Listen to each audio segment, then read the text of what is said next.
आनंदित होकर महल में आए और उन्होंने सेवकों तथा मंत्री सुमंत्र को बुलाया। उन लोगों ने जय जय कहकर सिर नवाए। तब राजा ने सुंदर मंगलमय वचन श्री राम जी को युवराज पद देने का प्रस्ताव सुनाया और कहा कि यदि पंचों को यानी आप सभी को यह मत अच्छा लगे तो हृदय में हर्षित होकर आप लोग श्री रामचंद्र जी का राज तिलक करिए। इस प्रिय वाणी को सुनते ही मंत्री ऐसे आनंदित हो गए कि मानिए उनके मनोरथ रूपी पौधे पर पानी पड़ गया हो। मंत्री हाथ जोड़कर विनती करते हैं कि हे जगतपति आप करोड़ों वर्ष जिए। आपने जगत भर का मंगल करने वाला भला कब सोचा है। हे नाथ शीघ्रता कीजिए, देर न लगाइए। मंत्रियों की सुंदर वाणियों को सुनकर राजा को ऐसा आनंद हुआ कि मानिए बढ़ती हुई बेल सुंदर डाली का सहारा पा गई हो।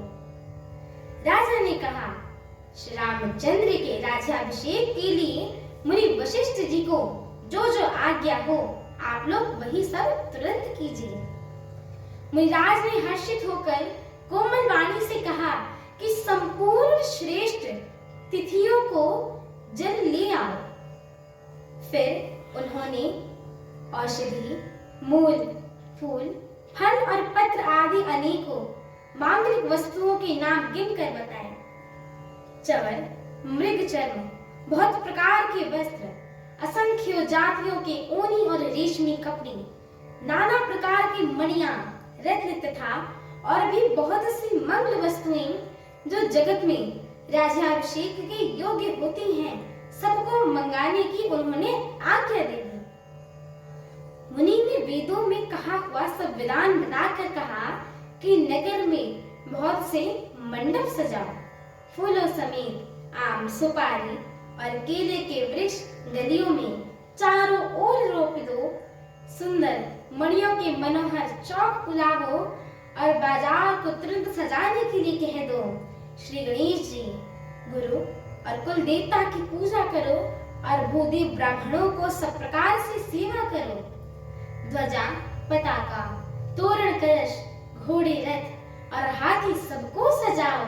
मुनि श्रेष्ठ वशिष्ठ जी ने के वचनों को शिरोधार्य करके सब लोग अपने अपने काम में जुट गए।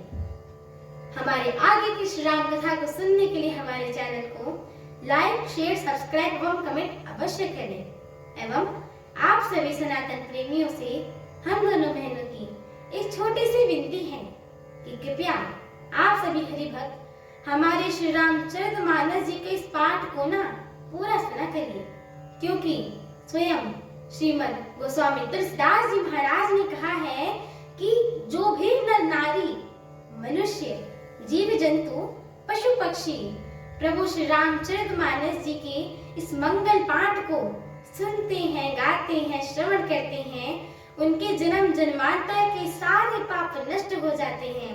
तो एक बार प्रेम से बोलिए मर्यादा पुरुषोत्तम प्रभु श्री रामचंद्र की जय हो, माता जानकी की जय हो, लखन लाल की जय हो, अयोध्या धाम की जय हो। एक बार प्रेम से बोलिए पवन सुत हनुमान की जय हो, जय श्री राम।